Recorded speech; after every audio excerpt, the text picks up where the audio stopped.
이른바 검언 유착 의혹 수사 과정에서 검사 간 몸싸움을 벌여 수사와 감찰을 받은 정진웅 광주지검 차장검사가 불구속 상태로 재판에 넘겨졌습니다. 정 차장 검사에게는 수사기관이 부당한 공권력을 행사할 경우에 처벌 조항이죠. 독직 폭행 혐의가 적용됐습니다. 취재기자 연결합니다. 박석영 기자. 네, 서울고등검찰청입니다. 네, 정진웅 차장검사는 당시 한동훈 검사장이 휴대전화를 압수수색하는 과정에서 몸싸움을 벌였고요. 입원하기도 했었습니다. 그런데 검찰이 부당한 공권력을 행사한 것으로 결론을 내렸다는 거죠? 네, 서울고등검찰청은 오늘 정진웅 광주지검 차장검사를 특정범죄가중처벌법상 독직폭행 혐의로 재판에 넘겼습니다. 정 차장검사는 앞서 서울중앙지검 형사 1부장으로 이른바 검언유착 사건, 그러니까 채널A 사건을 이끌었는데요. 지난 7월 법무연수원 용인분원에서 이 채널A 사건 관련 유착 대상으로 지목된 한동훈 검사장 휴대전화 유심 압수수색을 진행했습니다. 이 과정에서 소파에 앉아있던 한 검사장의 팔과 어깨 등을 잡고 소파 아래로 밀어 누르는 등 폭행을 가해 전치 3주 상해를 입게 한 혐의를 받습니다.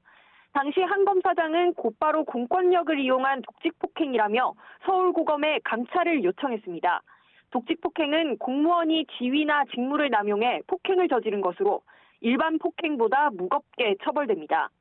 이에 서울중앙지검은 한 검사장의 물리적인 방해로 정진웅 차장검사도 병원 진료를 받았다며 공무집행 방해 혐의 적용 가능성을 언급했다가 물리적 방해는 있었지만 공무집행 방해에 해당할 정도는 아니라고 한 발 물러서기도 했습니다. 감찰을 접수한 서울고검은 정 차장검사를 피의자 신분으로 전환해 감찰과 수사를 병행해왔습니다. 특히 압수수색 진행 과정에서 몸싸움 현장을 목격한 검사의 진술과 자료 분석, 그리고 감찰 진행 상황 등을 토대로 이같이 결정했습니다. 정 차장 검사는 감찰 착수 이후 2달 가까이 소환을 미루다가 지난달 추석 연휴 전 조사를 받은 것으로 알려졌습니다.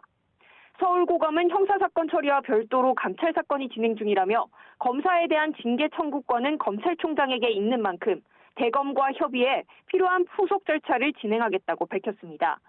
정 차장 검사 기소와 관련해 한동훈 검사장은 YTN과의 통화에서 특별히 드릴 말씀이 없다고 답했고 정 차장 검사는 취재진의 질의에 답변하지 않았습니다. 지금까지 서울고등검찰청에서 YTN 박석영입니다.